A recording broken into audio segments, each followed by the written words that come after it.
Hey, good morning. Today I continue reading from the book of Isaiah and also from the book of Proverbs in Proverbs 21. But the Lord was also reminding me about something, and I went to Genesis to find that verse. So it says in Genesis 2 verse 24, "Therefore a man shall leave his father and mother and be joined to his wife. They shall become one flesh." I say that again. "Therefore a man shall leave his father and mother and be joined to his wife. They shall become one flesh." Genesis chapter 2 verse 24. Talking about Adam and Eve and the design, the original design of marriage and what the Lord intends it to be like. So today I'll be speaking to you, men who are married and men who are going to be married. We men are called to leave our father and mother and be joined to our wives. Be joined is a stronger word. In the King James Version, it says to cleave. When you go to the interlinear and look at the original Hebrew word, it is a very strong word to abide fast, to follow hard after. So it's a very active word for a man to cling, to hold on to, and to cleave to his wife.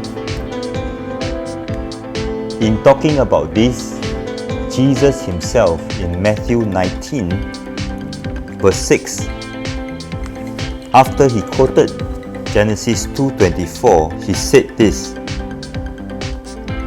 "So then they are no longer two but one flesh. Therefore what God has joined together, let no man separate."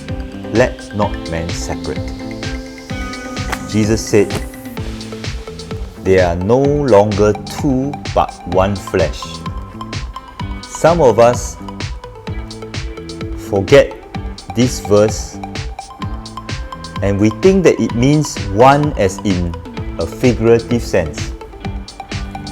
But Jesus repeated the verse in Genesis 2:24 and further explains it and talked about one flesh. He did not change the word to one, but one flesh. To be one flesh with my wife means whatever hurts me, hurts my wife. When I'm angry with her, I'm actually angry with myself. When she's not successful, I'm not successful. When she's not thriving, I'm not thriving.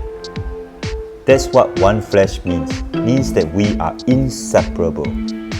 If I allow my hobbies, my interests, and my friends to come in between me and my wife, to separate us, then I'm not acting according to the will of God in my life, because God has already joined me and my wife together, and I, as a man, I am called and instructed to cleave to my wife. Therefore, not allowing anything in my life, anything in her life, to separate us.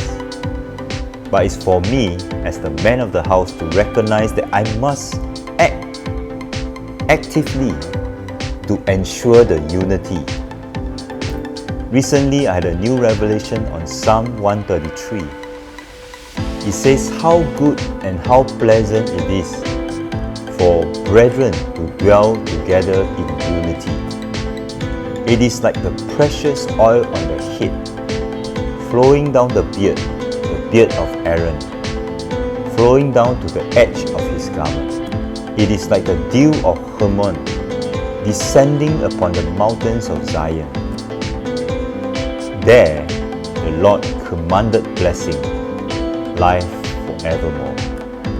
Our blessings comes from unity, and our blessings come from the anointing that flows from the head to the edge of the garment. The man is the head of the household. The anointing and the blessing of the Lord flows from his head, down the side of his beard, down to the edge of his garment. If you want your family to be blessed, if you want your family to enjoy the blessings of God, then the blessings must flow from the man, and the blessings must flow out of unity. For there where the unity is, where the man and the woman are one flesh, there the Lord will command the blessings. This is the way of the Lord. Let not the world define marriage. Let the Lord, the original designer of marriage, show you the way. Let us as men cling to the ways of God, cling to our wives as we are instructed by the Lord. And if you find it difficult to do it and you have no heart for it, then turn your eyes unto Jesus. Receive His grace, receive His love so that you can love. Know that the marriage is also a picture of Jesus Christ and the church. Jesus Himself is the one who will cling to His wife, the church, His bride, the church. So we can cling to our wives because Jesus is clinging onto us. See His grace and flow from that place. Have a blessed day.